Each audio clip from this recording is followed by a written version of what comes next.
Jaya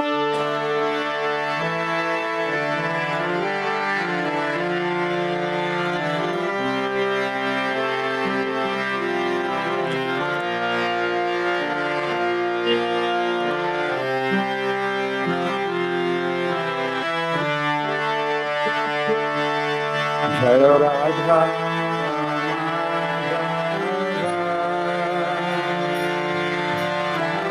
Jaya Kunja Bihari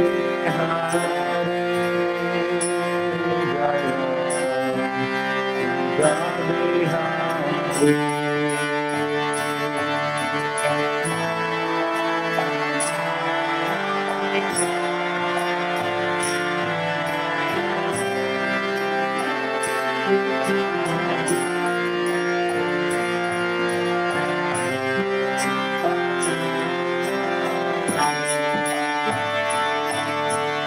Jaya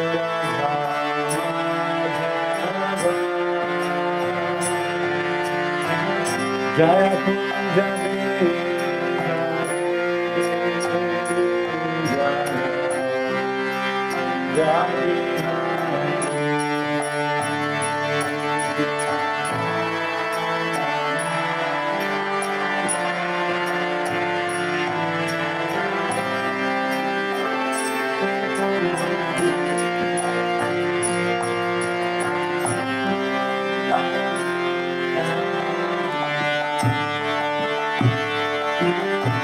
Gopi Jana Vallabha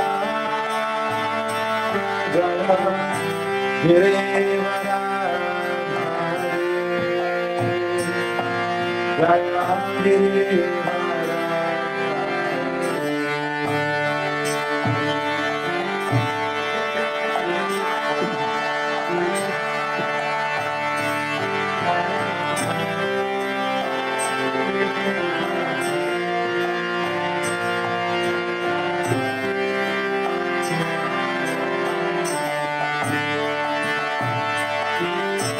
Gopi Jana Vallabha Jaya Girivara Jaya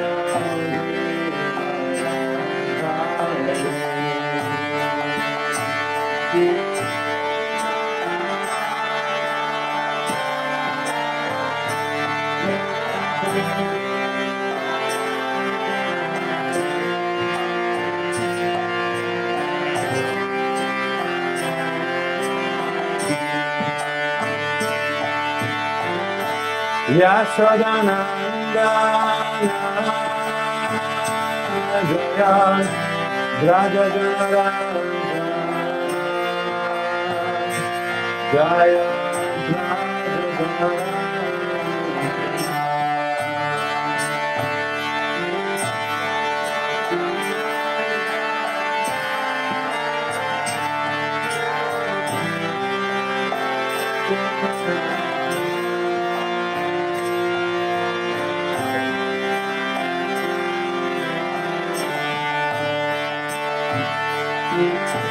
Yashodanandana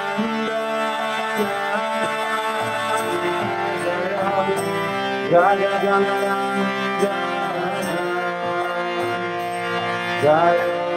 Jaya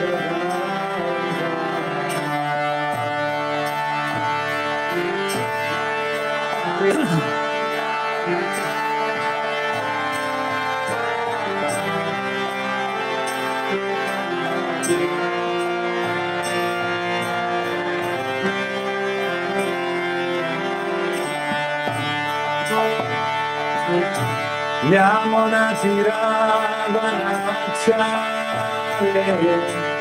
Jaya Kunjade Jaya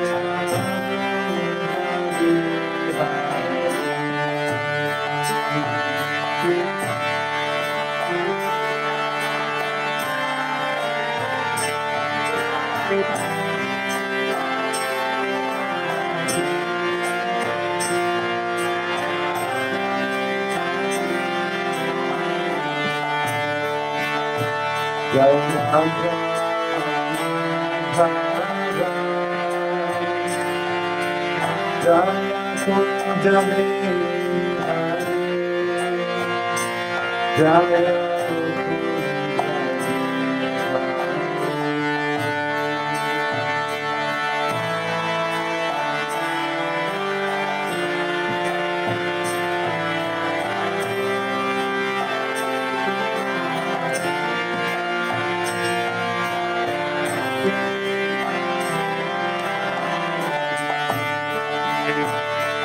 Hare Krishna, Hare Krishna, Krishna Krishna, Hare Hare, Hare Rama, Rama Rama, Hare Hare.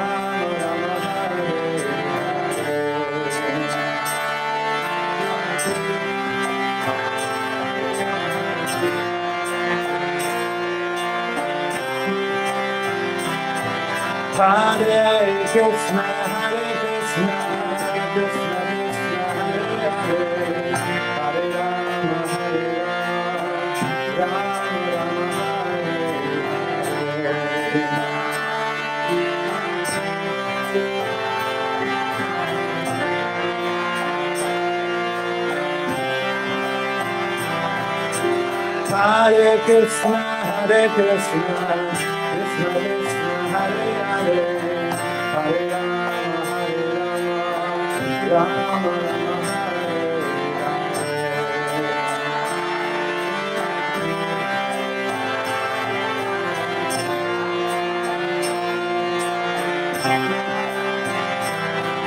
Hare Hare Krishna, Hare Krishna, Krishna Krishna, Hare Hare, Hare Rama, Rama Rama, Hare Hare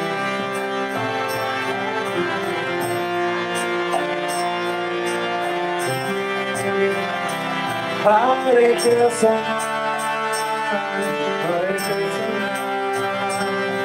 Krishna Krishna, Hare Hare, Hare Rama, Rama Rama, Hare Hare Krishna, Hare Krishna,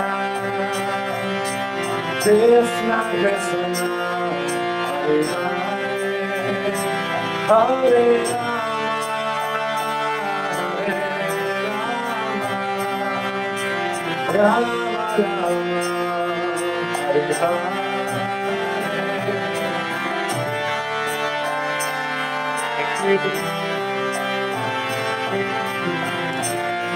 Hare Krishna, Hare Krishna,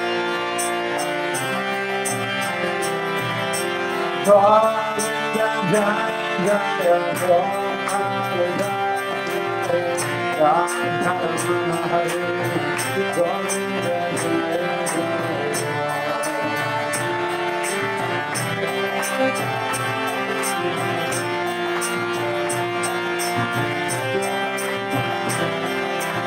Govinda Jaya Jaya Govinda Tanımı Hare Govinda Jaya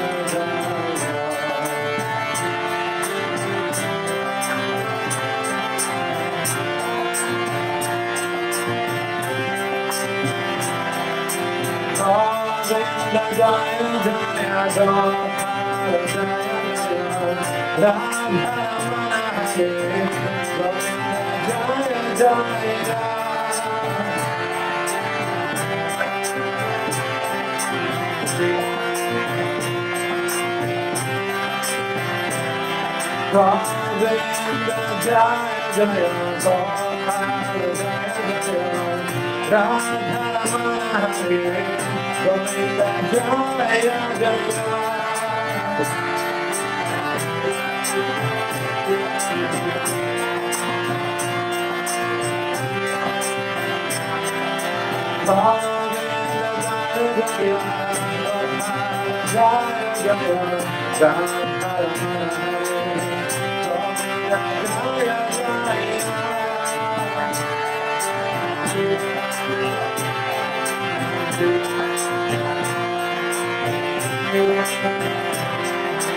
Hare Krishna, Hare Krishna, Krishna Krishna, Hare Hare, Hare Rama, Rama Rama, Hare Hare.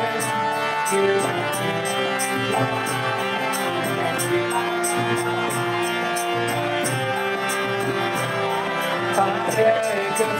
Hare Krishna, Krishna Krishna, Hare Hare, Hare Rama, Hare Rama, Rama Rama, Hare Hare.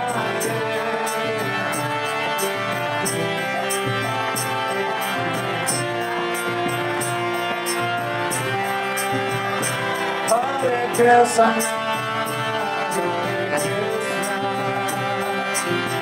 Krishna Krishna, Hare Hare, Hare Rama, Hare Rama, Rama Rama, Hare Hare.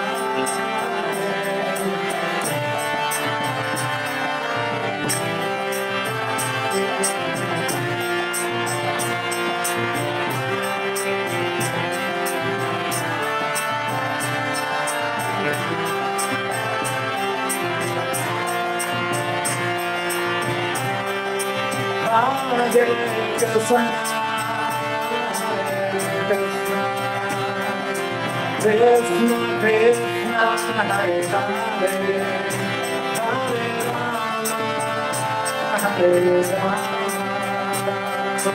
Rama Rama, Hare Hare.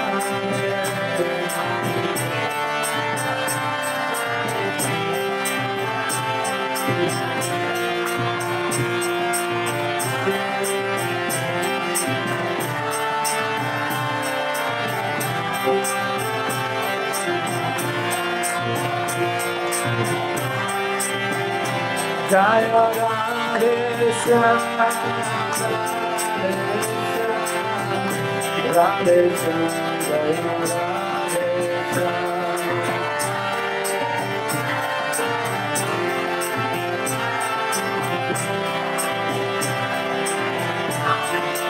Jaya Radha Shyam, Radha Shyam, Radha Shyam,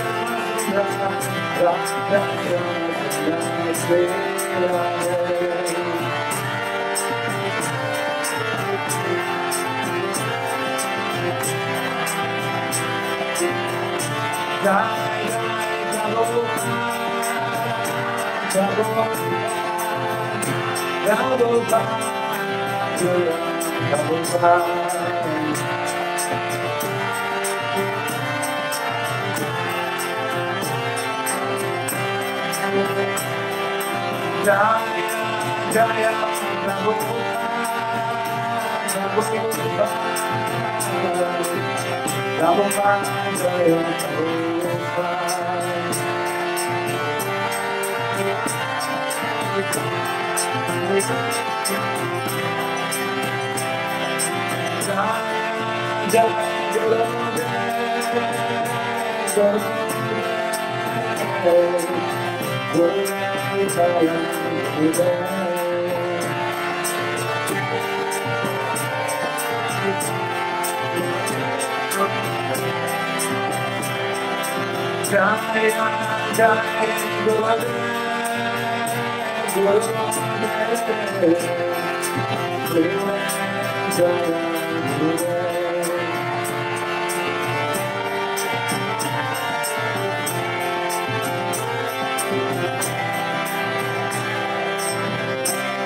Oma Gyana Timirandasya Gyananjana Shalakaya Chakshurum Militamina Tasmai Shri Gurave Namaha.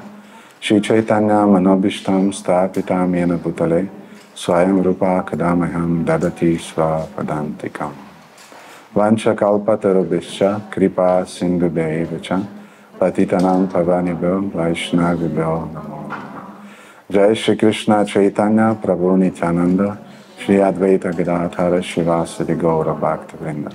Hare Krishna, Krishna Krishna, Hare Hare, Hare Rama, Rama Rama, Hare Hare. Gurave Gaura Chandraya Radhikaya Tadale, Krishna Krishna Bhaktaya Tad Bhaktaya Namo. So Hare Krishna, dear devotees.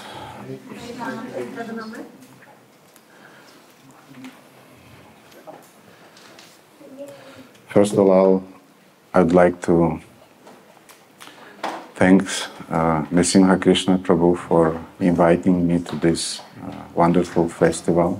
Her şeyden önce Nrsimha Krishna Prabhu'ya beni bu harika festivale davet ettiği için teşekkür etmek istiyorum.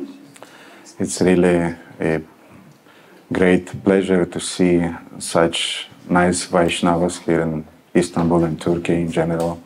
Burada İstanbul'da ya da Türkiye'de genel olarak bu çok hoş Vaishnavaları görmek büyük bir mutluluk. And I will definitely look forward to participate in the future because it's so inspiring. Ve bu çok ilham verici olduğu için gelecekte katılmak için de can atıyorum. I'm not sure how inspiring will be my presentation, but at least. One thing is that I'm not used to talk in English. Usually I'm preaching in Romanian language.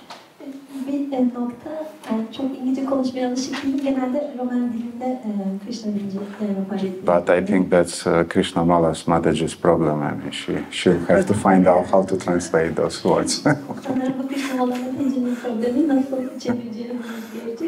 Anyway, I'll try my best. And as was announced, I'll give a seminar on defining self-surrender or Sharanagati. Daha önce başlık olarak da paylaştığımız gibi Sharanagati yani benlik teslimiyetini tanımlamak üzerine bir seminer olacak. Today we will have an introduction. We'll define what is Sharanagati, why it's important. Bugün ilk olarak bir giriş yapacağız ve Sharanagati'nin ne olduğunu tanımlayacağız ve neden önemli olduğu hakkında konuşacağız. Tomorrow we will talk more specifically about 6 vows of Sharanagati. Ve yarın daha spesifik olarak da Sharanagati'nin 6 tane yemininden bahsedeceğiz. And day after tomorrow we will see a description from Sanat Kumar Samhita about what's expected from an initiated devotee.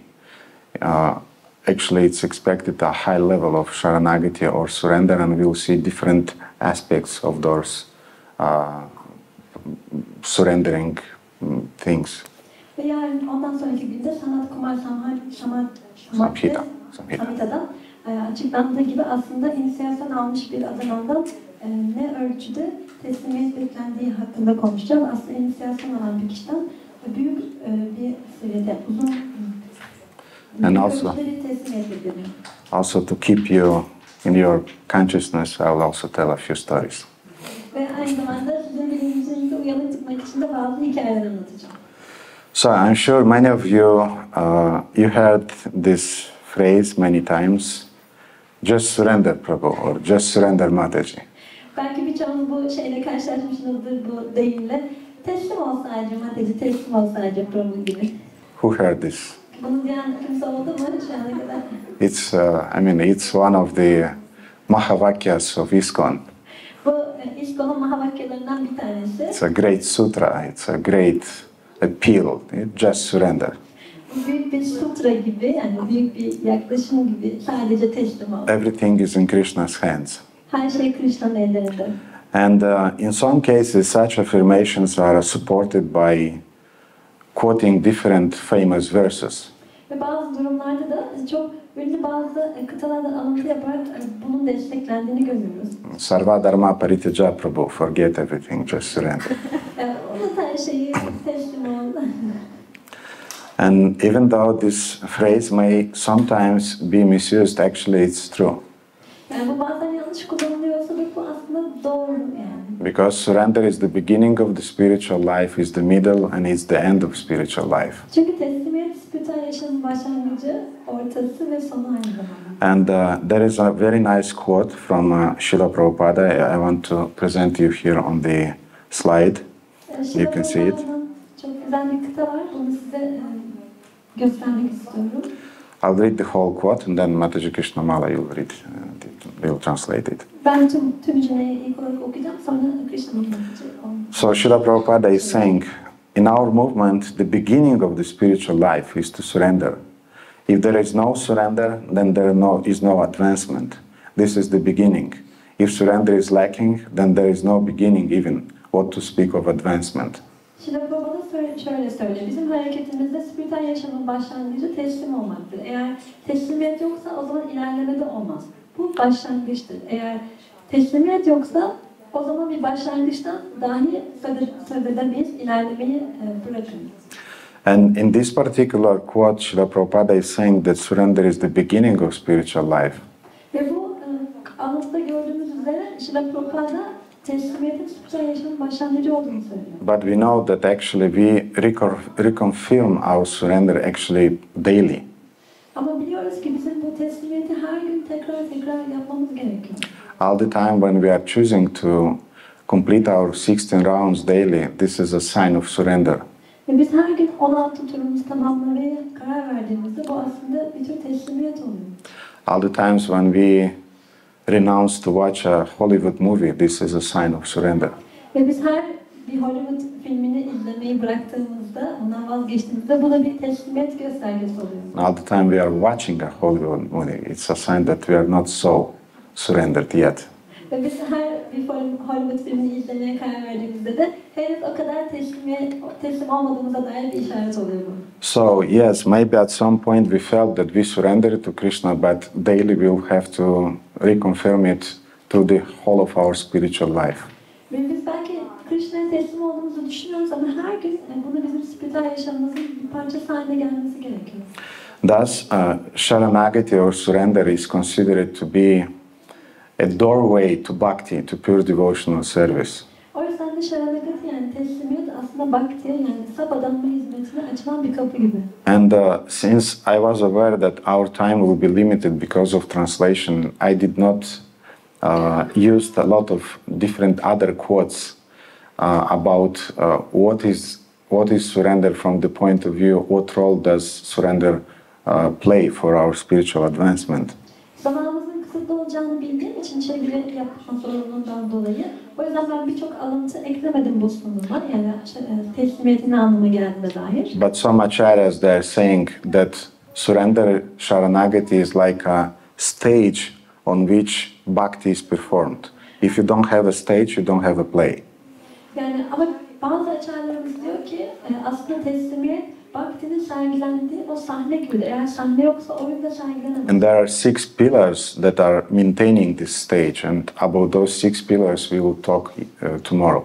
Ve bu sahneyi ayakta tutan 6 tane sütun bulunmaktadır ve biz bu sütunlar neler olduğu hakkında yarın konuşacağız. But for now, the main idea is that we cannot perform bhakti without surrendering. Ama bugünkü temel konumuz yani fikrimiz teslimiyet olmadan bhaktinin uygulanamayacağı. According to that quote from Srila Prabhupada, it's impossible. Ve Srila Prabhupa'dan yapmış olduğumuz alıntıya bakacak olursak bu mümkün değil. And when discussing this concept of surrender, less experienced devotees, sometimes they find the term surrender to be a little bit abstract. Ve bu teslimiyet kavramından bahsederken bazen adananların bunu biraz soyut bulduklarını görüyoruz. So we heard many times surrender, surrender, but what means actually to surrender? Ve biz çoğu zaman teslim ol diyoruz, teslimiyet diyoruz ama bu gerçekten ne anlama geliyor? And let's define it according, first we'll define it according to the New Oxford American Dictionary. And let's see what it says about the very word surrender. Ve ilk olarak teslimiyetin ne anlama geldiğini Oxford sözlüğünün yeni versiyonuna göre bakacağız. And we have here 4 definitions. Burada 4 tane tanım olduğunu görüyoruz. First one is saying that cease resistance to an enemy or opponent and submit to their authority. İlk tanım bir düşmana veya karşımızda olan bir kişiye No. direnmeyi bırakmak ve onun otoritesine teslim olmak, kabul etmek. During the wartime, when you take a prisoner, usually they're saying you have to surrender, surrender. They're crying, they're shouting, they surrender. Savaş zamanında görüyoruz bir kişiyi hapis olarak aldığınız zaman teslim ol, teslim ol diyorlar. Yani hatta bağırıyorlar bu şekilde. And it's interesting that the mudra for surrendering is raised hands. Ve bu çok ilginç ki yani teslimiyeti gösteren mudrada elleri bir şekilde yukarıya kaldırmak. And when we are raising our hands during kirtans, this is not for exercise. Sırasında ellerimizi yukarı kaldırdığımızda bu egzersiz için yaptığımız bir şey değil. This is not just an aesthetic aspect of kirtan. Bu sadece estetik bir boyutu da değil kirtanın. The message is that I am surrendering O Gaurnita, I am surrendering O Radhesham. Ben Gaurnita'ya Radhesham'a teslim oluyorum anlamına geliyor bu. Then we have the second definition, give up or hand over a person, right or possession, typically on compulsion or demand. İkinci anlamı da bir kişinin bir kişiye bir hakkı veya sahip olduğu bir şeyi bırakması veya birine vermesi. Özellikle de bu bir istek olduğu zaman veya bir zorunluluk durumunda gerçekleşebiliyor. So you renounce a thing, I surrender it, I mean I cannot control it. Bir şeyden vazgeçiyorsunuz. Yani ben bunu artık kontrol edemiyorum diyorsunuz. Then the third definition in sport contest, lose, means that I surrendered, I mean he won, not me.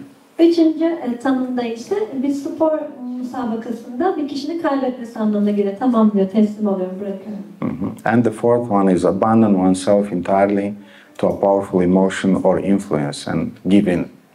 Dördüncü tanımda ise bir kişinin kendisini tamamen çok güçlü bir duyguya veya bir etkiye bırakması. So these are worldly definitions of the word surrender. Bunlar kelime anlamıyla aslında teslimiyetin ne anlamına geldiğini But the exact Sanskrit word for surrender is actually Sharanagati. Ama teslimiyet için aslında kullandığımız Sanskrit kelime Sharanagati. And this word appears even in Bhagavad Gita in the famous verse. Ve bu Bhagavad Gita'nın ünlü kutasında karşımıza çıkıyor bu kelime. Sarva dharma paritejam amekam sharanam vraja. In which Krishna is saying, abandon all varieties of religion and just surrender unto me. Ve burada Krishna diyor ki dinin bütün teferruatlarını bırak, sadece bana teslim ol. And the word Sharanagati is coming from two Sanskrit words, Sharanam and Agati. Ve Sharanagati kelimesi iki tane farklı Sanskrit kelimeden geliyor. Sharanam ve Agati. As we can see on the slide, so Sharanam means refuge, protection or shelter, Agati to go to or to come to. Sharanam sığınak anlamına geliyor, koruma anlamına geliyor. Agati ise gitmek anlamı veya gelmek anlamında. So Sharanagati means to approach somebody for refuge or for protection. Yani Sharanagati'de bir kişiye sığınma amacıyla yaklaşmak anlamına geliyor. Sometimes the word Sharanagati is also translated as full submission to God. Bazen Sharanagati kelimesi Tanrı'ya tamamıyla teslim olmak anlamında da kullanılıyor. And many dictionaries are saying not just full submission to God, but also to God's representatives. Ve bazı tanımlamalarda da bunun sadece Tanrı'ya olan bir teslimiyet değil, aynı zamanda onun temsilcilerine de teslimiyet anlamına geliyor. Which includes spiritual masters, master and devotees also. Bu aynı zamanda manevi öğretmeni ve adananları da kapsıyor. There are other synonyms for the word Sharanagati. Bazı diğer eş anlamları var Sharanagati'nin. And devotees sometimes they are confused. Therefore, I wanted to bring up those words that you'll know. Bu bazen adananların bu konuda kafası karışabiliyor. O yüzden bu kelimeleri de belirtmek istedim. And we have words such as Atma Samarpana, Prapannam, Prapati, Atma Nivedanam, and Anugatya.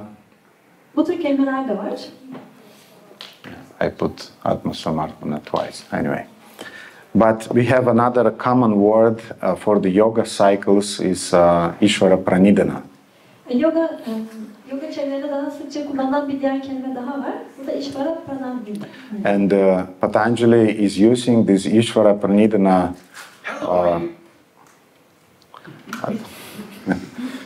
He's using these words, Ishvara Pranidhana, at least twice in his Yoga Sutra. Ve Patanjali de Ishvara Pranidhana kelimesini sutralarında en az 2 kere kullanıyor. And it's very interesting to talk with different yogis about about self-realization, and usually they don't like very much, especially this sutra. Ve yogilerle benlik idrak hakkında konuşmak benden çok ilginç oluyor. Özellikle bu sutradan pek hoşlanmıyorlar. Samadhi siddhi ishvara pranidhana. If you want to attain the perfection of samadhi, you have to surrender to God. Burada eğer samadhiye ulaşmak istiyorsan Tanrı'ya teslim olman gerekiyor deniyor. And Patanjali, even his, not Patanjali, but Vyasa, the first commentator of Yoga Sutra, he's commenting and saying, he's making a very important point. Ve bu Yoga Sutra'nın ilk açıklamayı, ilk yorumu yazan Vyasa'da çok önemli bir vurguda bulunuyor. He's saying that through this practice of Ishvara Pranidhana or surrender to God, God turns his face to the yogi and bestows his divine grace. Bu ilkenin takip edilmesiyle, İşvara Pranidhana'nın takip edilmesiyle ve Tanrı'ya tam olarak teslim olunmasıyla Tanrı kişiye, Tanrı yogiye yüzünü döner ve ona takdislerini sunar denir. In other words, indirectly, Patanjali is saying that you cannot advance in yoga without God's grace. You have to surrender to Him.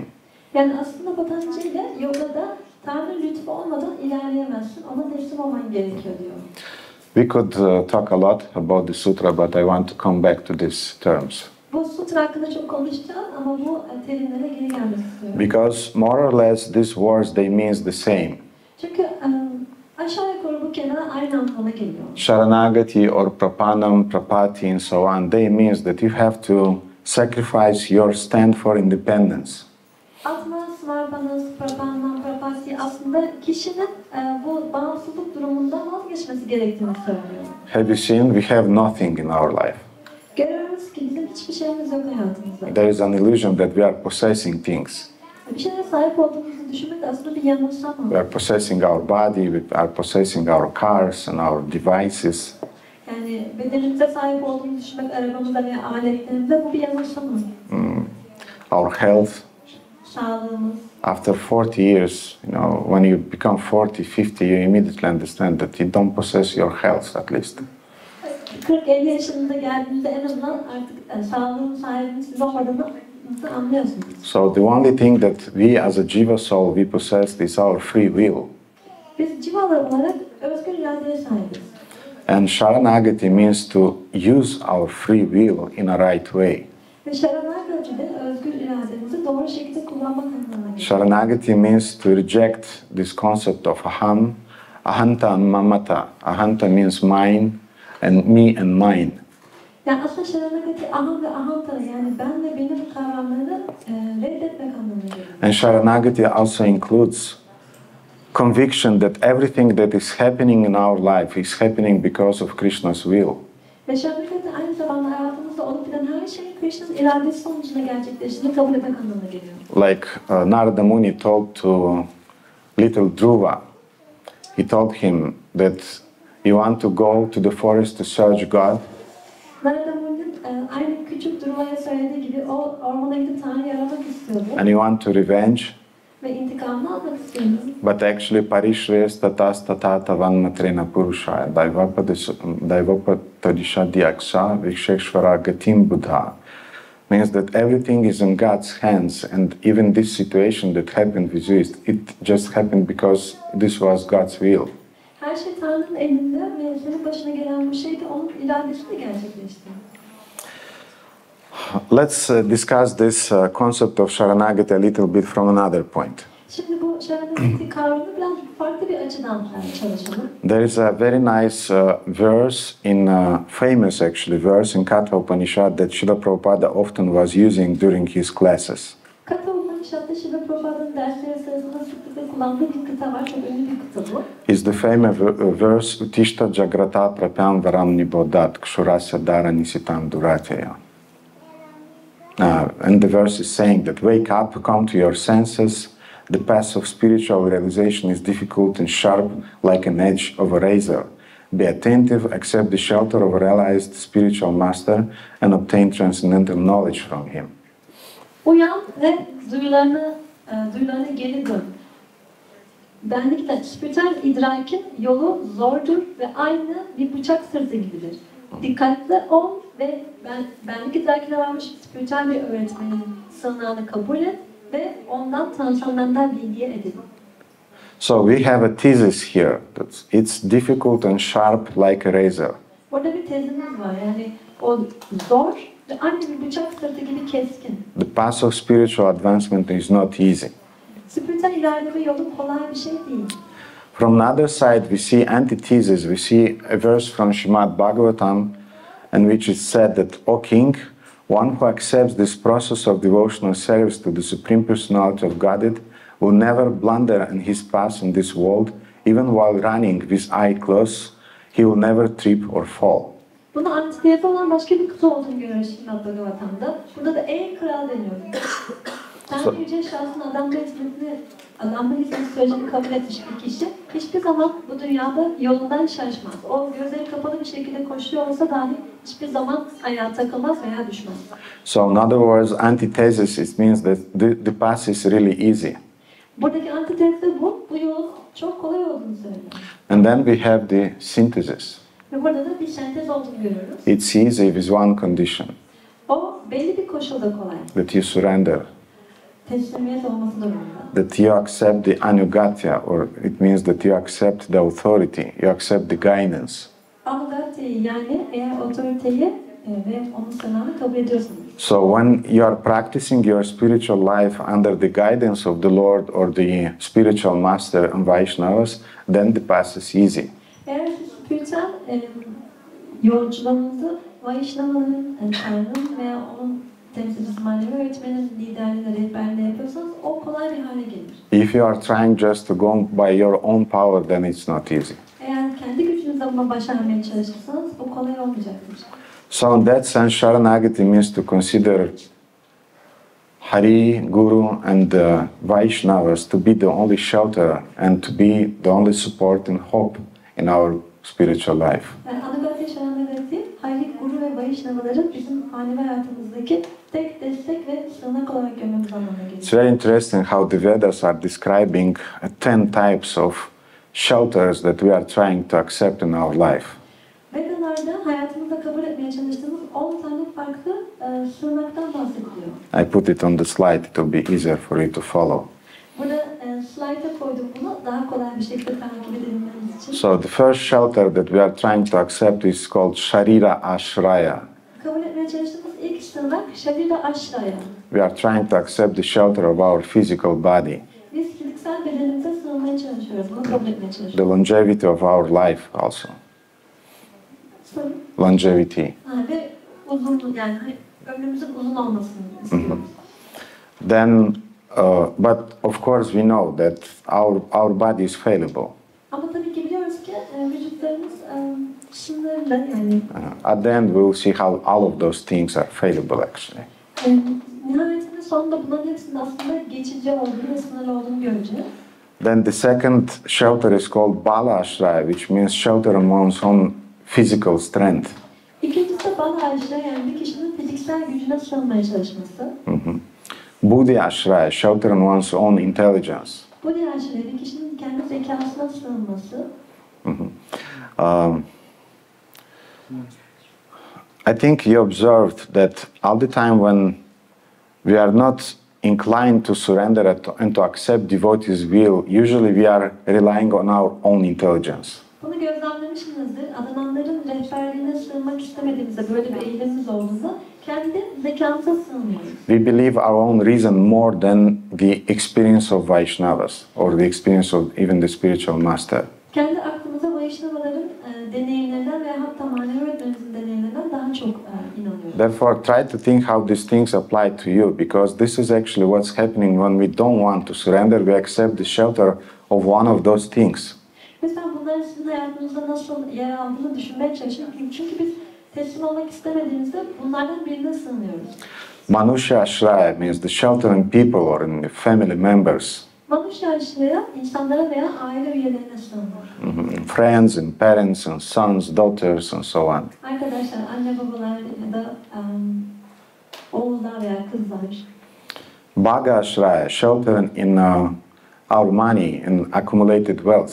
Bhaga Ashraya bir kişinin parasını veya biriktirmiş olan zenginliğine sığınması. I recently opened a Revolut account. What kind of account? Revolut. it's called. Ben bir Revolut hesabı açtım. You don't have it in Turkey? We have, I just don't know it. Okay, anyway, we have it in Romania, and they are using it in Europe also. But it's anyway, it's a kind of like a bank account, but it's digital. Dijital bir banka hesabı bu.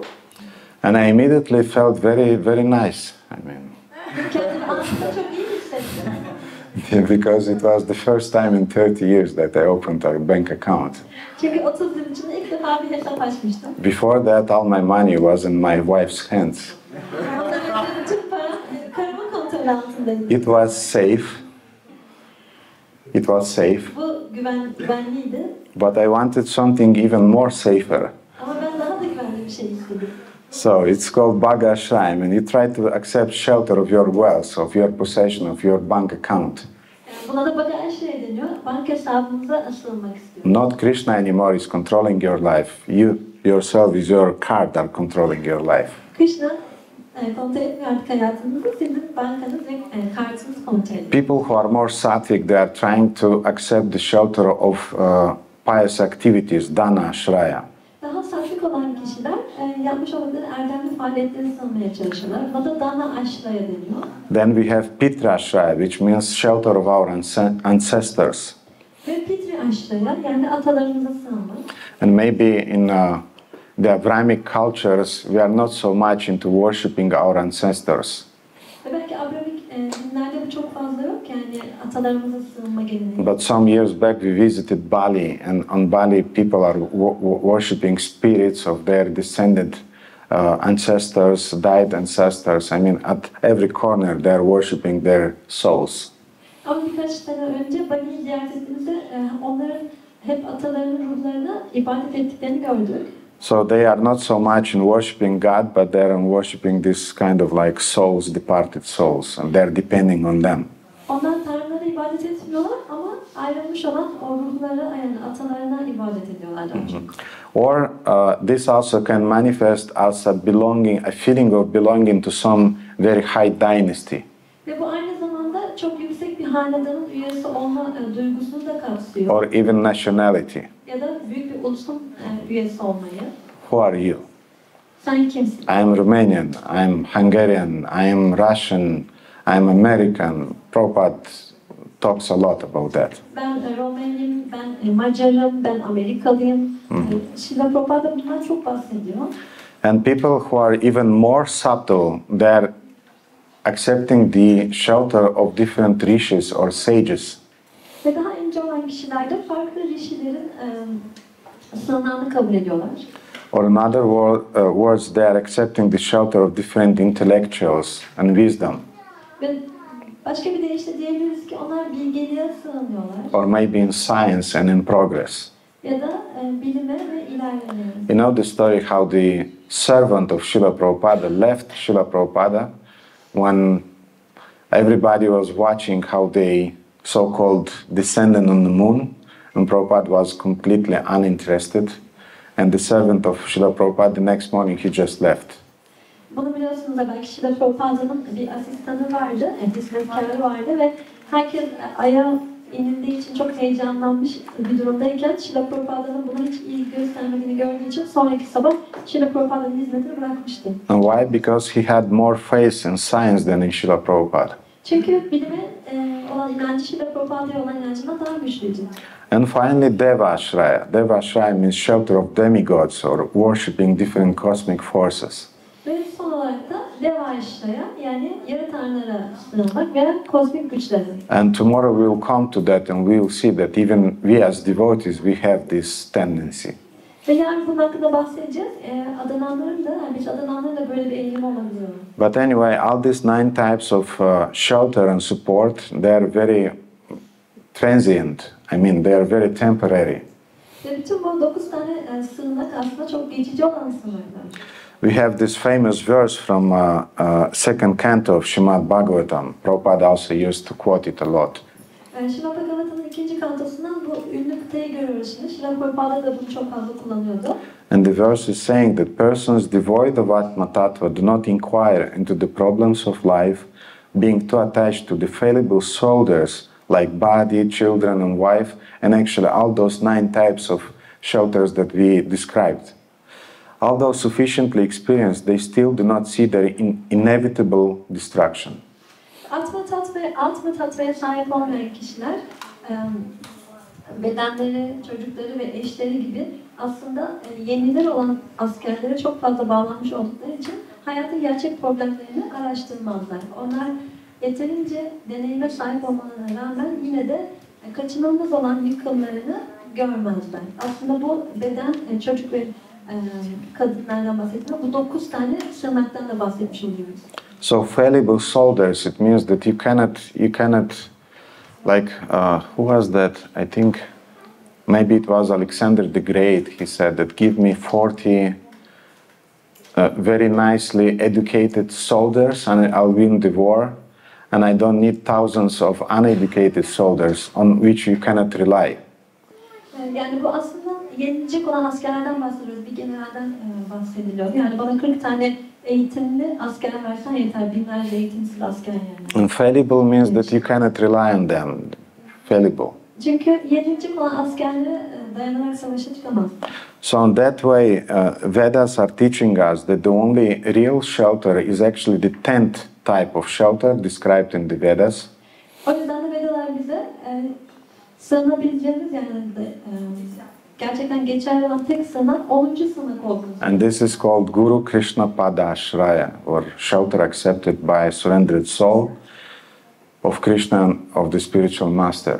Bu da Guru Krishna Pada Ashraya'dır. Yani teslimiyet içindeki bir ruhun kabul ettiği manevi öğretmen ve Krishna. And it includes Krishna Eka Sharana, which means accepting the shelter of Krishna only. Eka means only Krishna. Ve bu Krishna Eka Sharana yani sadece Krishna'ya sığınmayı kabul etmek anlamına gelir ve bunu da kapsar. And Guru Pada Sharana means accepting the shelter of a spiritual master. Ve Guru Pada Sharana yani manevi öğretmenin sığınağını kabul etmek. And as Prabhupada said that these two really can help us and they can help us overcome the real problems of life. Ve Şila Prabhupa'nın söylediği gibi bu iki şey bize gerçekten yardımcı olabilir ve bu bize hayatın gerçek problemlerini aşmak için yardımcı olabilir. Birth, illness, death, old age. Doğum, yaşlılık, hastalık ve ölüm. Our neighbors, our relatives, our sons, they cannot resolve these problems. Komşularımız, akrabalarımız veya oğullarımız bu problemleri çözemezler. So in this way, Krishna and the spiritual master is the real shelter of a devotee. Ve bu nedenle de bir adamın için Krishna ve manevi öğretmen gerçek sığınaklardır. And there is a very nice little story that I like very much, Ve gerçek bir hikaye var benim çok sevdiğim. which really demonstrates this principle. Ve bu ilkeyi gerçekten gösteriyor. It's a famous story about a cow and a tiger. Bu bir inek ve kaplanla ilgili gerçek bir hikaye. Once there was a cow who went to graze in the jungle. Bir keresinde bir inek otlamaya ormana gitmiş. And suddenly this cow, she saw a tiger like we see here. Ve birden bu inek bir kaplanla karşı karşıya kalmış. And the tiger was racing towards the cow. Ve kaplan da yavaş yavaş ona saldırmaya hazırlanıyormuş. And of course, when the cow saw the tiger, she started to run away. Tabii ki inek kaplanı görünce koşmaya başlamış. And she ran into a lake. Ve o sırada bir göle girmiş. And when she saw this lake, actually this was a shallow pond. She jumped it, and then she found that her legs stuck in the mud because the surface of the water was very shallow. Ve o fark etmemiş ama göldeki su miktarı aslında çok sığmış ve göle girdiği anda da bir bataklığa saplanmış. And the tiger who was chasing the cow, he also jumped in this pond. Ve kaplan ineği takip ederken o da o gölün içine atlamış. And to his surprise also, he was extremely surprised that when he saw that the pond is shallow and his legs stuck in the mud. Ve kaplan da aynı durumda kalınca çok şaşırmış yani. Su çok sığmış ve ayakları bir anda bataklığa saplanmış. And so happened that their faces, they were not far away from each other. They were looking at each other. Ve bu inekle kaplan aslında birbirlerinden çok uzakta değillermiş ve birbirlerine bakıyorlarmış. And then the tiger, of course, he was with a great anger. He was looking in the eyes of the cow and he roared. Ve kaplan tabii ki çok büyük bir öfkeyle ineğin gözlerine bakıyormuş ve o sırada kükremeye başlamış. I'm going to enjoy the sound of crunching your bones and drinking your blood. Senin kemiklerinin kırıldığını duymaktan ve kanını içmekten büyük bir zevk alacağım. I will enjoy the texture of your flesh in my teeth. Etinin dokusunu dişlerinde hissetmekten çok keyif alacağım. And meanwhile, the cow remained completely peaceful. Ve o sırada inek tamamıyla huzur içindeymiş. And the cow was a kind of like very, very, even disturbingly peaceful to the tiger. Ve kaplan için yani ineğin bu sakinliği rahatsızlık verici bir boyutta. And the cow just asked a question. Ve inek de bir soru sormuş. Do you have a master? Senin bir efendin var mı? And the tiger was very disturbed and he angrily, he just replied that I am the king of the jungle, what are you asking? Ve kaplan da çok rahatsız olmuş bir sorudan ve kızgın bir şekilde demiş ki ben bu ormanın efendisiyim. Ne efendisinden? What master? I am myself the master. Ben kendim bu ormanın efendisiyim. Sen hangi efendiden bahsediyorsun? And then the cow very humbly said that you may be the master and the king of the jungle, but you failed today because you got stuck in this mud. Ve inek de demiş ki ona çok alçak gönüllü bir şekilde evet sen bu ormanın efendisi ve kralı olabilirsin ama bugün sen başarısızlığa uğradın ve bu bataklığa saplanmış durumdasın. And most probably you'll not be able to save your life today. You'll die today. Ve muhtemelen de bugün hayatını kurtarmayı başaramayacaksın. Bugün öleceksin. And the tiger was really angry at that time. He started to roar. Ve kaplan bunun üzerine çok öfkelenmiş ve kükremeye başlamış. How dare you talk with me like that? Sen nasıl olur da benimle böyle konuşmaya cesaret ederdin? And what about you? Do you think that you will not die today? Ve ya sen bugün ölmeyeceğini mi düşünüyorsun? And the cow just smiled and said, no, I will not die today. Ve inek de demiş ki gülümseyerek hayır ben bugün ölmeyeceğim. And the angry tiger then said that if me, the king of the jungle, I'm not able to get out of this mud, do you think that you, a stupid cow, you'll be able to do it? Ve kaplan da demiş ki ben ormanın efendisi kaplan buradan çıkamazken sen bu aptal inek sen mi buradan çıkacaksın? And the cow then said that yes, I cannot free myself from this mud with just my own power, but my master can save me. İnek de demiş ki evet ben kendi gücümle bu bataklıktan bu çamurdan kurtaramam ama benim efendim bunu yapabilir. And the cow was very confident. Ve inek buna çok güveniyormuş. And the cow said that when the sun sets and my master will find out that I did not return home, he'll be worried. And then he'll come searching after me. And he'll come definitely to the pond and he'll see that I got stuck. Benim efendim akşam dönmediğimi görünce endişelenecek ve beni aramaya gelecek ve sonra beni burada bulacak. And because he's loving me, he'll take me out of this pond. Ve beni sevdiği için de beni bu çamurdan kurtaracak. And to that the tiger even he did not have any words to say. Ve kaplanın buna karşı söyleyecek hiçbir sözü yokmuş. And soon enough, yes, the sunset came and the cow's master arrived. Ve gerçekten güneş battığında ineğin sahibi geldi. And he immediately saved the cow. Ve hemen ineği kurtardı. And an interesting detail is that as they were walking home, the cow and the master, they both a kind of like felt a mutual gratitude towards each other. Ve eve doğru ilerlerken hem inek hem de onun sahibi ikisi de karşılıklı olarak bir minnettarlık duydular. And they were looking with compassion to the tiger. Ve sevecenlik içinde kaplana doğru bakmaya başladılar. But they could not do anything because the tiger wasn't cooperative. I mean, he was not cooperating. He was angry. Ama kaplan için hiçbir şey yapamıyorlardı çünkü o çok öfkeliydi ve işbirliği yapmıyordu. And now the moral of this wonderful story. Ve bu harika hikayenin çıkılacak ders de şu. I think you already understood that the cow represents a surrendered soul, a devotee.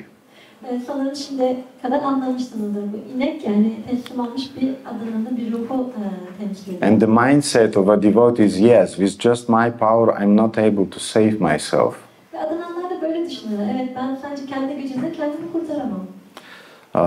As the Upanishads are saying, Upanishadlarda söylendiği gibi, that Nayanatma pravechanena labhyona medhyana bahuka shrutina, Nayanatma balahinena, you cannot rely on your own power to liberate your soul. ruhunu özgürleştirmek için sen kendi gücüne dayanamazsın. Namedaya means with your intelligence it will also not work. Yani zekan da bu konuda yardımcı olmayacaktır. Nabahuna shrutina, even by studying a lot of shastras or scriptures, you will also not be able to do this. Ve birçok şastra veya kutsal metin çalışsan da bu da yardımcı olacak. And who is able to get liberation? Peki kim özgürleşebilir? Only the one who is chosen by God. Sadece Tanrı tarafından seçilmiş olan kişi. So the cow was relying on his master, on God. Buradaki inek kendi efendisine, yani aslında Tanrı'ya sığınıyordu. And of course the tiger is representing the stubborn, conditioned soul. Ve tabii ki kaplan da burada kibirli olan ruhları temsil ediyor. I am my own master, I am relying on my own power. Ben kendimin efendisiyim, ben kendi gücüme dayanırım. In one of the purports to Srimad Bhagavatam, I think it's 11th canto, the Srila Prabhupada's disciples, they are describing that there are two kinds of power. Ve Srila Prabhupa'nın 11. kantosunda sanırım Srila Prabhupa'nın öğrencileri bunu tanımlıyor ve iki tür güçten bahsediyorlar. Or actually, I think it's in one of Prabhupada's purport to 9th canto of Srimad Bhagavatam when he's telling about Lord Rama who won the war with the help of the monkeys. Yeah. Efendim, bu Srila Prabhupa'nın 9. kantosunda Srila Prabhupa'nın yaptığı bir açıklamada ve Ramachandran'ın aslında maymunlara dayanarak savaşı kazandığından bahsediyor. And Srila Prabhupada is explaining that there are two kinds of powers. Ve orada Srila Prabhupada iki tür güç olduğundan bahsediyor. One is called Purushakara, which means the power of our own strength, physical strength, and the material intelligence. Bunlardan ilki Purushakara, yani kendi fiziksel gücümüze ve zihinsel gücümüze dayanarak yaptığımız. And the second type of power is called Daiva. İkinci tür güç ise Daiva. And Daiva is power which is coming from above, is coming from the transcendental plane. Ve bu Daiva ise yukarıdan, yani daha transandantal olan platformdan gelen güç. Like for example, first Srila Prabhupada's disciples, they were saying that those things that they made during Prabhupada's time, they will never have been able to do without Srila Prabhupada's blessings. Ve Srila Prabhupa'nın ilk dönemdeki öğrencileri o dönemde yapmış oldukları şeyleri Srila Prabhupada olmasaydı asla yapamayacaklarını söylüyorlar. And they felt that this power is coming from somewhere. That's not their own strength. Ve onlar bu gücün bir yerden geldiğini, bunun kendi güçleri olmadığını hissettiklerini söylüyorlardı. So a devotee in his life is always, he is invoking this power that is coming from above, that is coming from Krishna and Guru. Ve adam her zaman hayatında bu tür bir gücü uyandırır, yani Guru'dan ve Krishna'dan gelen gücü But a stubborn, conditioned soul is relying on his Purushakara power. Ama burnu büyük, burnu havada bir ruh ise her zaman kendi gücüne dayanır. And then if we come back to this analogy or to this story, then the mud, of course, represents the material world. Ve tabii ki buradaki çamur da maddi dünyayı temsil ediyor. And the material world is its struggle for existence. Ve maddi dünyada her zaman var olmak için bir mücadele vardır. Janma, Mrityu, Jara, Vyadi, Dukkha, Dushanu, Darshanam. The material world, I mean, it's full of births, death, old age, and so on. Ve maddi dünya baktığımızda hep doğum vardır, ölüm vardır, yaşlılık vardır ve hastalık vardır. And a person who is intelligent, he immediately perceives the real nature of the material world. Ve zeki olan bir kişi de hemen bu maddi dünyanın gerçek doğasını anlayabilir. Dukkham eva sarva vivekinaha. This is also a sutra from Yoga Sutra. Bu da Yoga Sutralarından bir sutra. Dukkham means suffering, eva means always. Dukkham ızdırap demek ve eva her zaman demek. Vivekinaha means a person who has his intelligence waked up, he perceived the material world as always full of suffering. Ve Vivekinaha da aslında zihni, yani zekası uyanmış bir kişinin her zaman maddi dünyayı ızdırap dolu olarak gördüğü anlamına gelir. Doesn't have any illusions about the nature of material world. maddi doğan doğasıyla ilgili bir yanılsama içinde değildir böyle. And therefore, he is not relying on its gross aspects or subtle aspects. O yüzden de o kendi kaba veya ince boyutlarına dayanmaz. And of course, the master represents Shri Guru, Ve tabii ki buradaki efendi de Shri Guru'yu temsil ediyor. who is working in a team with God, who is saving the surrendered soul. Ve teslimiyet içindeki olan bir ruhu Tanrı ile işbirliği içinde manevi ölümden kurtarır. It's interesting that Srila Prabhupada often spoke about two paths also in two Vedic paths. Srila Prabhupada spoke about two Vedic paths. Srila Prabhupa'da iki tane Vedik yoldan bahsetti. One is called Aroha Pantha, which means mechanical, ascending path. Bir tanesi Aroha Pantha, yani bu daha mekanik olan ve tüme varıcı olan. For example, Karma Yoga or Jnana Yoga, Ashtanga Yoga, they're ascending paths. You try to ascend.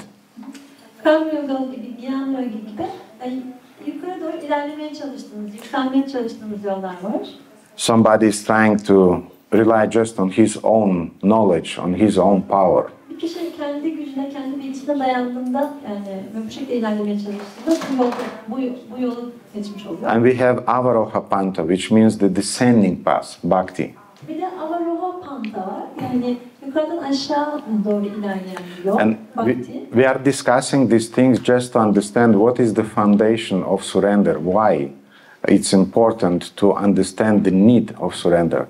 Biz bütün bu şeyleri aslında teslimiyetin temelinde ne olması gerektiğini veya neden teslimiyetin gerekli olduğunu anlamak için konuşuyoruz. Because actually this is the problem of the conditioned soul, that we are trying to rely on our own power, subtle or gross power. Çünkü koşullu ruhun problemi bu yani. Biz her zaman ince veya kaba düzeyinde olsa kendi gücümüze dayanmaya çalışıyoruz. But the cause of surrender is understanding that I cannot rely on these fallible soldiers. I have to invoke some divine power. Ama teslimiyetin nedeni aslında bizim bu yenilecek olan askerlere, bu yanlış sığınaklara sığınamayacağımızı anlamamız sonucunda gerçekleşiyor. And again, as this verse is saying, that Nayanatma Balahinena Labhyana Medayana Bahuka Shrutina, truth cannot be realized or captured by discourses, by application of the power of the intellect, or by studying many sacred scriptures. It can only be realized by one who is chosen by the divine person. Ve yine Katha Upanishad'da bu kıtanın geçtiğini görüyoruz. Gerçek hiçbir zaman çabalarla ya da zekanın gücünün uygulanmasıyla ya da farklı birçok kutsal metnin çalışılmasıyla fark edilemez. O sadece ilahi olan kişi tarafından seçilmiş birisi tarafından fark edilir. And it's interesting how this tendency of Aroha Pantha and Avaroha Pantha, you can trace it in different Vedic schools. Ve bu Aroha Pantha ve Avaroha Pantha'nın aslında izini farklı Vedik okullarda sürebilirsiniz. For example, in Ramanuja Sampradaya, the succession which was founded by Ramanuja Acharya, they also have two schools. Ramanuja Sampradaya'ya baktığımızda ki onun kurucusu Ramanuja Acharya'dır. Onda da iki farklı okul olduğunu görüyoruz. One is the school of a monkey and another is the school of a kitten. Bir tanesi maymun okulu, diğeri de kedi yavrusu okulu.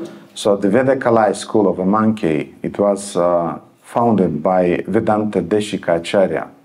Ve bu Vedakalai okulu Vedanta Deshika Acharya tarafından kurulmuştu. And they're saying that if you want to attain Vaikuntha, you have to be active in your love. Vaikuntha'ya ulaşmak istiyorsan aşkında aktif olman gerekiyor diyorlar. You have to rely on your sadhana, you have to rely on different rituals, you have to rely on different practices. Farklı sadhanalara, ritüellere ve pratiklere dayanman gerekiyor deniyordu. And they give the example of the monkey. Ve bunun içinde bir maymun örneği veriyorlar. Monkey have to keep, to stick to his mother. Bir maymunun annesine iyice sıkıca tutunması gerekir. And if you are able to stick to your mother, you are lucky. Ve eğer annene bu şekilde sıkıca tutunabilirsen şanslısındır. If not, what can be done? Eğer bunu yapamazsan ne yapılabilir? I saw once in Vrindavan how a little monkey, the mother was jumping from one tree to another. Ben bir keresinde Vrindavan'da bunu gördüm. Bir maymun bir daldan diğerine atlıyordu. And the little monkey wasn't able to hold itself tightly and just fell on the ground on the. It was a kind of like concrete floor, and the sound was like a splash, you know, walk. Ve o yavru maymun da annesine tutunmayı başaramadığı için yere düştü ve betona çarptığında diye böyle bir ses geldi. And little monkey was a kind of like dizzy, you know, almost half dead. Ve bu yavru maymun da neredeyse yani yarı yarıya ölmüş gibiydi, böyle başı dönüyor. And then the mother monkey came and slapped him. Ve sonra anne maymun gelip ona bir tokat attı. You know, this and said, jump again on my back. Dedi ki hani tekrar sırtıma atla. And the dizzy monkey somehow he catch the mother again, and then they ran. Ve başı dönen yavru maymun bir şekilde bunu başardı, annesine tutunmayı. So the idea is that you have to stick to your mother, otherwise you are lost.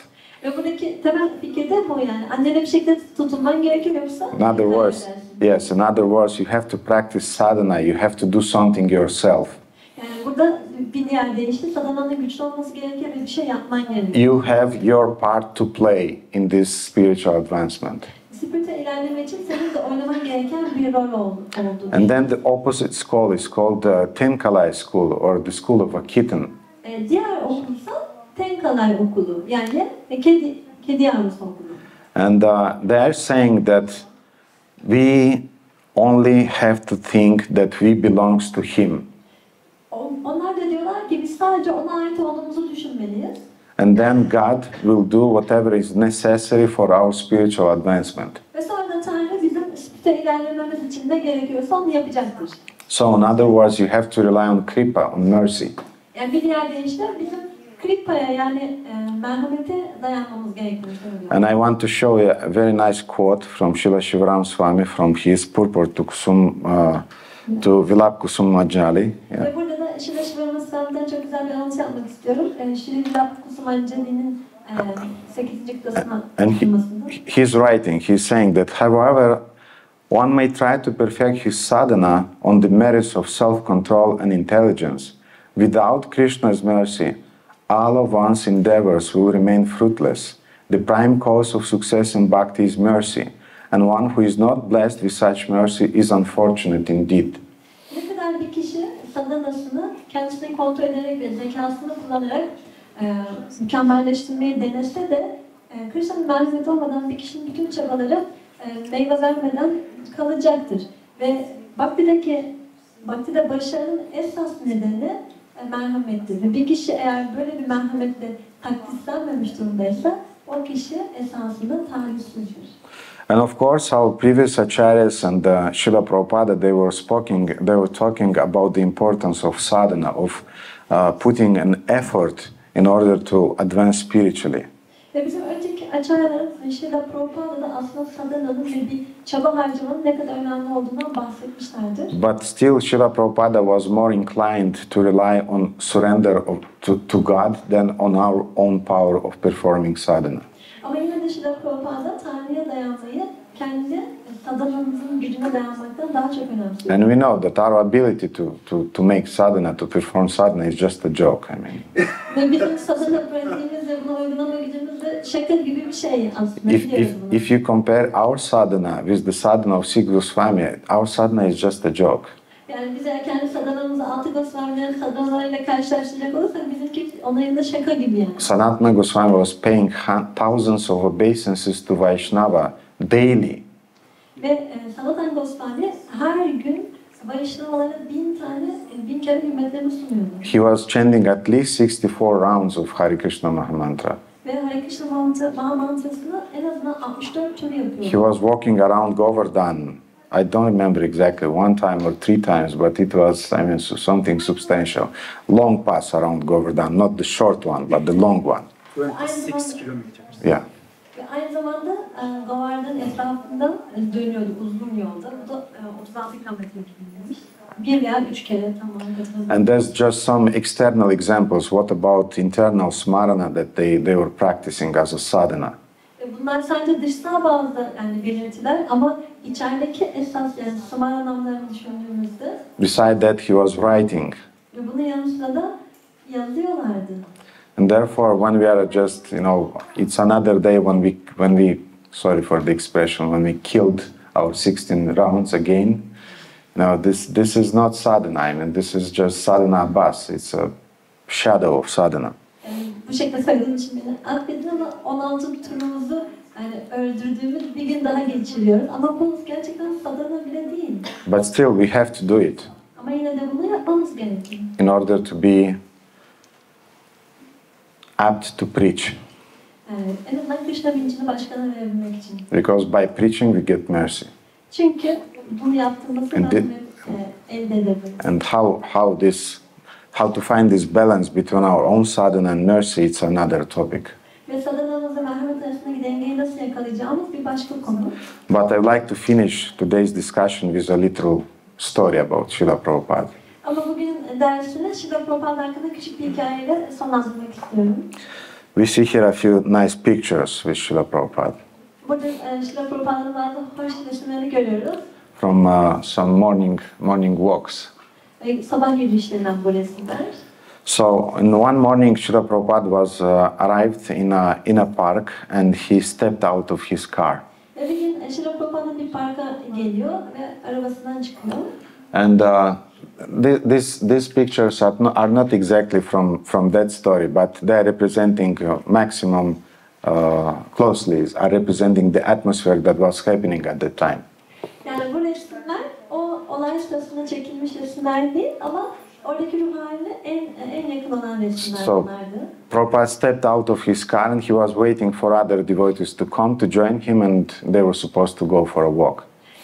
Srila Prabhupada arabasından inmişti ve diğer adınanları gelmesini bekledi. Beraber yürüyüşe çıkacaklardı. And exactly like here, there was a Mataji who was keeping her child on her hand. Yani aynı buradaki gibi kucağında çocuğu tutan bir Mataji vardı. And when she also did get out of the car, Prabhupada turned at her, smiled, and Prabhupada said, Ve bu Mataji de arabadan çıktıktan sonra Srila Prabhupada ona döndü, gülümsedi ve şöyle dedi. a burden of affection, a burden of love. Ah dedi, bir sevgi yükü. And Lilavati, that was Prabhupada's disciple, lady, Mataji Lilavati, she said, yes, Srila Prabhupada. Ve Lilavati de onun öğrencilerinden birisi ve dedi ki, evet Srila Prabhupada. And then Prabhupada looked at her again and said, Ve Srila Prabhupada ona tekrar baktı ve şöyle dedi. there are two ways to carry a baby. Bir bebeği taşımanın iki yolu vardır. There is a monkey way and a cat way. Bir maymun gibi veya bir kedi gibi. Do you know this? Bunu biliyor musun? And you can imagine Lilavati with a small child. She's not completely not into philosophy. She's just thinking how to feed him and also to get a glimpse of Srila Prabhupada's mercy on his walk. I mean, but mothers know about that, They hardly can chant their rounds what to say about reading or thinking about philosophy. Lilavati'nin durumu aslında hiç felsefeye uygun bir durum değildi. O tamamen çocuğuyla ilgileniyordu ve Srila Prabhupa'yı görüp onun merhametini almayı diliyordu. Anne olanlar bunu bilirler. Yani felsefe hakkında konuşmayı veya düşünmeyi bırakın. 16 türlerini bile bitiremiyorlar anneler. And Prabhupada asked her, so do you know about this two way of taking care about the child? Yani Srila Prabhupada bunu sormuştu. Sen bir çocuğun bu şekilde iki farklı şekilde taşınabileceğini biliyor musun? And Lilavati said, no, Srila Prabhupada. Lilavati de hayır Srila Prabhupada. But Prabhupada insisted. She wanted to make a point. Ama Srila Prabhupada ısrarcıydı ve bir şey vurgulamak istiyordu. And Prabhupada said, just think, what do you think? Which way do you think is better, the monkey way or the cat way? Ve Srila Prabhupada dedi ki, bunu düşün dedi, hangisi daha iyi dedi? Bir yavru kedinin taşıma şekli mi, bir maymunun yavrusu? Again, Lilavati just could not understand what is he talking, what cat way, monkey way, what? Lilavati yine hiçbir şey anlayamıyordu. Yani neden bahsediyor dedi, maymun yolu mu, yavru kedi yolu mu? But we know, Prabhupada, when he wanted to make a point, he made it, Ama biraz kişi de Prabhupada bir şey vurgulamak istiyorsa bunu yapacaktır. And Prabhupada started to explain. The monkey baby climbs on the back of his mother and holds on. Şila Prabhupada şöyle dedi, yavru maymun annesinin sırtına tırmanır ve oraya tutunur. And the kitten is carried in the teeth of the mother. Ya yavru kedi ise annesinin dişleri arasında taşınır. Lilavati, which is better? Lilavati, bunun için hangisi daha iyi? Again, Lilavati, she just, I don't know, Srila Prabhupada. Lilavati ile böyle bilmiyorum Şila Prabhupada dedi. And Prabhupada insisted. Prabhupada devam etti, ısrar ediyordu. The monkey baby is very small and very weak, and he's holding on the mother with his own strength. Ya yavru maymun çok küçük ve çok zayıf ve anne kendi gücüyle tutunmak zorunda. But the kitten is being supported by the strength of the mother. Ama yavru kedi annesinin dişleri tarafından destekleniyor. So just think, what is better? Düşünmeye çalış, hangisi daha iyi? And finally she got it, by Guru's mercy. Ailesiyle dostum merhametiyle anlamıştı. The cat way is better, Srila Prabhupada. Kedi yolu daha iyi Şila Prabhupada. And Prabhupada smiled, yes. Şila Prabhupada gülümsedi, evet dedi. And Prabhupada said, this is the difference between a yogi and a devotee. Şila Prabhupada dedi ki bir yogi ile bir adanın arasındaki fark budur. The yogi is trying to climb on the back of the absolute truth by his own strength. Yogiler mutlak gerçeğin sırtına kendi güçleriyle tırmanmaya çalışırlar. But being weak, he is falling down. Ama zayıf oldukları için düşerler. But a devotee, he cries for Krishna. Ama bir adana Krishna için ağlar. And when Prabhupada said that a devotee cries for Krishna, Prabhupada raised his hand. Ve Krishna Hence. ve Şila Prabhupada bir adana Krishna için ağlar dedikten sonra And, ellerini and kaldırdı. Prabhupada just shouted, oh Krishna, save me, save me. Oh Krishna kurtar beni, kurtar beni. And Prabhupada said, bhakti is not a mechanical process. Ve Şila Prabhupada dedi ki, bhakti mekanik bir süreç değildir. Bhakti is a path of grace. Bhakti bir lütuf yoludur. And this is the difference between these two schools, Ve bu iki okul arasındaki fark da buydu. and also two way of thinking. Ve iki farklı düşünme biçimi arasındaki fark. Both ways, they are needed. Her ikisi de gerekli. We need sadhana, Bizim sadanaya ihtiyacımız var. but we need also mercy. Ama bizim merhamete de And ihtiyacımız in var. order to get this mercy, we have to surrender. Ve bu merhameti elde etmek için de teslim olmamız gerekiyor. So, unfortunately, our time is over, but maybe you'll allow me 5 minutes more, Nrsimha Krishna Prabhu, it's okay?